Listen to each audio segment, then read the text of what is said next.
नमस्कार, मी अनुश्री. आपण पाहत आहात गौरव प्रकाशन न्यूज. आजची ठळक बातमी. दारव्हा तालुक्यात दिव्यांगांच्या समस्यांकडे दुर्लक्ष. प्रहार दिव्यांग संघटनेचे अधिकाऱ्यांना निवेदन. दारव्हा तालुक्यातील दिव्यांगांना शासनाच्या विविध योजना, सवलती आणि सुविधांचा नियमानुसार लाभ मिळावा, तसेच दिव्यांगांच्या प्रलंबित समस्या तातडीने सोडवाव्यात या मागणीसाठी प्रहार दिव्यांग संघटना दारव्हा यांच्या वतीने संबंधित अधिकाऱ्यांना निवेदन सादर करण्यात आले. भारत सरकारने दिव्यांगांना हक्क, अधिकार आणि न्याय मिळावा यासाठी कायदे व अधिनियम अस्तित्वात आणले आहेत. दिव्यांगांना समान संधी, संरक्षण आणि मुख्य प्रवाहात आणण्यासाठी शासनाच्या माध्यमातून विविध योजना व पुनर्वसनाचे धोरण राबविण्यात येत आहे. मात्र कायदे व अधिनियम अस्तित्वात असूनही त्यांची प्रभावी अंमलबजावणी होत नसल्याची खंत प्रहार दिव्यांग संघटनेने व्यक्त केली. दारव्हा तालुक्यात दिव्यांगांची संख्या मोठी असून अनेक दिव्यांगांना शासनाच्या नियमानुसार विविध योजनांचा लाभ मिळत नसल्याचा आरोप संघटनेने केला आहे.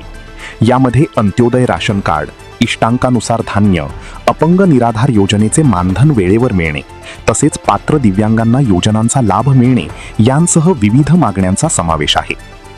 या समस्यांकडे लक्ष वेधण्यासाठी श्री तुषार राठोड, दारव्हा तालुका निरीक्षण अधिकारी यांना निवेदन देण्यात आले. यावेळी त्यांनी दिव्यांगांच्या समस्यांकडे विशेष लक्ष देऊन त्या सोडविण्यासाठी प्रयत्न केले जातील असे आश्वासन दिले. तसेच दिव्यांगांना बीज भांडवल, व्यवसायासाठी कर्ज, 3 चाकी सायकल, इलेक्ट्रिक सायकल, स्वयंचलित 3 चाकी वाहन, झेरॉक्स मशीन, अस्थिव्यंगांचे साहित्य तसेच विविध शासकीय योजनांचा लाभ मिळावा अशी मागणी करण्यात आली. ग्रामपंचायत व नगर परिषद यांना दिव्यांगांसाठी उपलब्ध करून दिल्या जाणाऱ्या 5% निधीचा दिव्यांगांच्या वैयक्तिक गरजांसाठी नियमानुसार वापर करण्यात यावा अशीही मागणी संघटनेने केली. तसेच काही दिव्यांगांना अद्याप घरकुल योजनेचा लाभ मिळालेला नसल्याचेही अधिकाऱ्यांच्या निदर्शनास आणून देण्यात आले. दिनांक 21 ऑगस्ट 2026 रोजी प्रहार दिव्यांग संघटना दारव्हा यांच्या वतीने श्रीमती भारती इसळ, गटविकास अधिकारी यांना निवेदन देण्यात आले. यावेळी दिव्यांगांच्या विविध समस्यांबाबत त्यांच्याशी सविस्तर चर्चा करून परिस्थितीची माहिती देण्यात आली.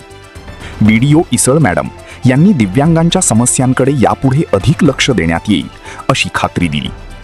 संबंधित अधिकाऱ्यांना निवेदन देण्यासाठी संघटनेत मागील अनेक वर्षांपासून काम करणारे व संघटनेचे मार्गदर्शक श्री ओम प्रकाश राठोड, तसेच प्रहार दिव्यांग संघटनेचे जिल्हा अध्यक्ष श्री संदीपराव कोल्हे, दारव्हा तालुका महिला अध्यक्ष वैशाली खंडार, सिद्धार्थ इंगोले, मंगेश हाकी, उषाताई राणी, विजय खंडार, अमर गांजरी, भास्करराव नन्नवरे, धीरज राठोड आणि अनेक दिव्यांग महिला पुरुष यावेळी उपस्थित होते.